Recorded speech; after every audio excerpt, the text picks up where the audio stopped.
What does it say about the party choosing somebody to replace you who was effectively chosen by Donald Trump? And is saying what he's been saying, those very lies that you're talking about.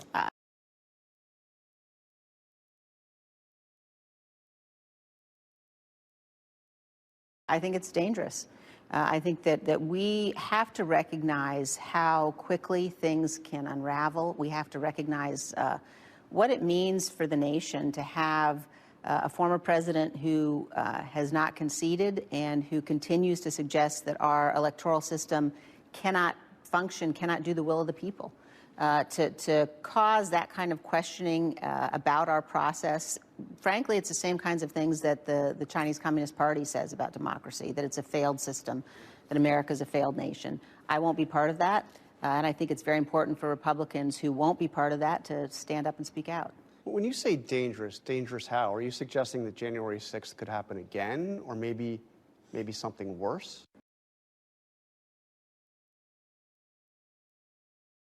I think there's no question. I mean, we've now seen the consequences. We've seen how far President Trump was willing to go. We've seen not only his provocation of the attack, but his refusal to send help when it was needed, his refusal to immediately, say stop, and that in and of itself, in my view, was a very clear violation of his oath and of his duty. Now, the Speaker, along with at least one key Republican, have announced an agreement on a commission to look into what happened on January 6th. Should Kevin McCarthy be willing to testify before that commission? After all, he is one of the few people that we know of that was actually talking to Donald Trump while the attack was taking place. He absolutely should, and I wouldn't be surprised if he were subpoenaed. I think that he very clearly and said publicly that he's got information about the president's state of mind that day. So you would welcome a subpoena for Kevin McCarthy to testify to that commission? I would anticipate that I would hope he doesn't require a subpoena, but I wouldn't be surprised if he were subpoenaed. How many of your colleagues actually believe that stuff? Actually believe the election was stolen? I think it's relatively small number. Adam Kinzinger says it's a handful. Is that? Do you think I think that's right? that's probably right. So they're just saying it to placate Donald Trump? I think that we as a party are in a situation with respect to the former president that is really dangerous. Did you vote for Donald Trump in 2020? I did. Do you regret that vote? Look, I think that how could you not regret that vote given what's happened? Yeah, I mean, look, I was never going to support Joe Biden, and I do regret the vote. I think that it was a vote based on policy, based on sort of substance and what I know in terms of the kinds of policies he put forward that were good for the country. But I think it is fair to say I regret the vote. If the Republican Party nominates Donald Trump in 2024, could you stay in a Republican Party that decides that he should be the nominee again?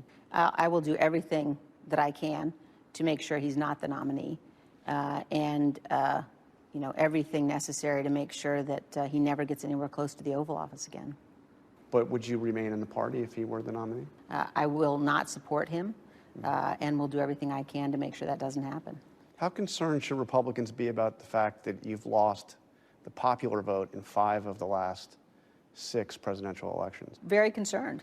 I think that as a party, we really do have to say, what do we stand for? What do we believe in?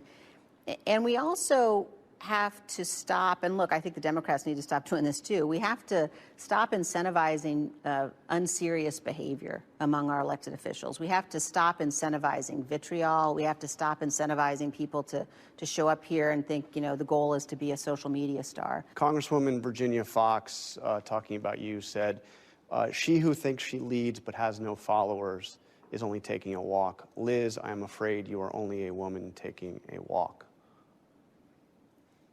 Does she have a point? I mean, there was really nobody that came to your defense. I mean, there were a couple of members, Adam Kinzinger, Ken Buck, but you were pretty much alone on this.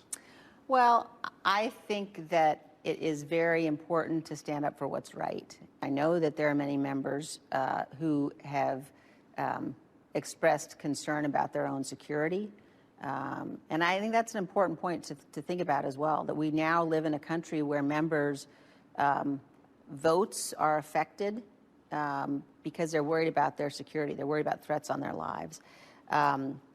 So I think that's part of it. But look, there's no question but that at this moment, the majority of the Republican Party is not where I am.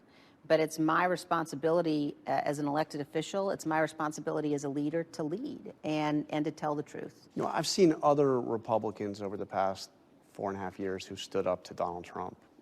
Jeff Flake comes to mind, Bob Corker comes to mind, there are others, and they're gone. I mean, he won.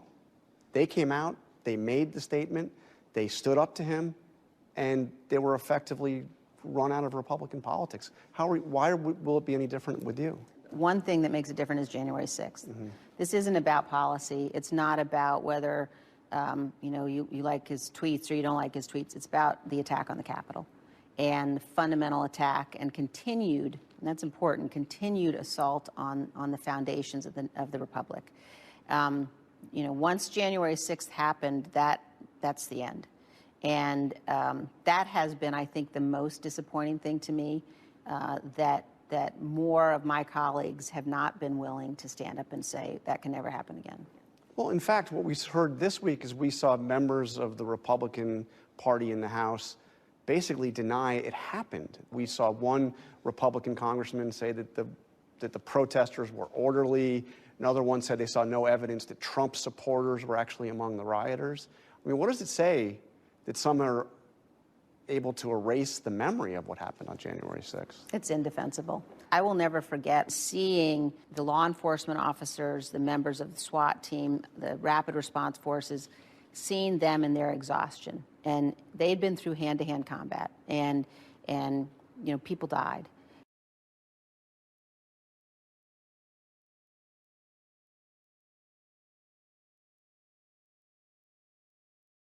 And the notion that the notion that this was somehow a tourist event is disgraceful and despicable.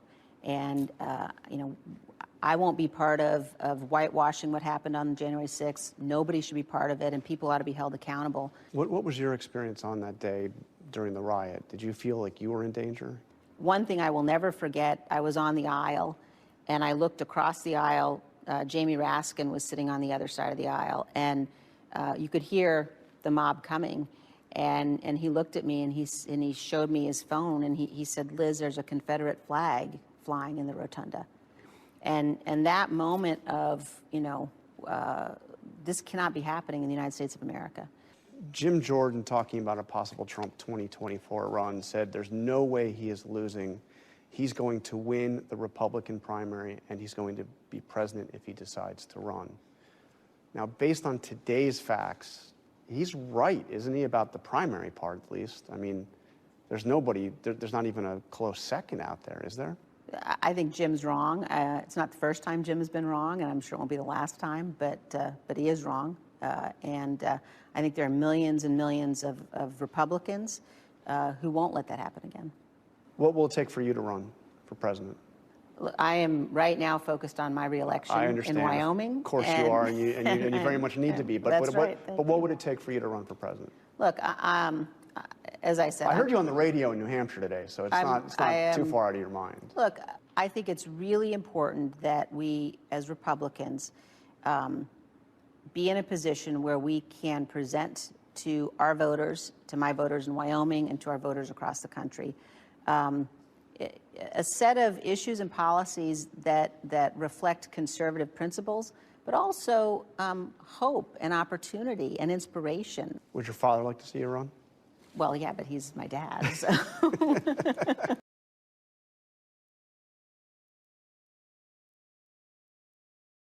He's not objective. Good point. You will find that things happen to you that you do not deserve and that are not always warranted. But you have to put your head down and fight, fight, fight. Never, ever, ever give up. Don't give in, don't back down, and never stop doing what you know is right. Nothing worth doing ever, ever, ever came easy. And the more righteous your fight, the more opposition that you will face.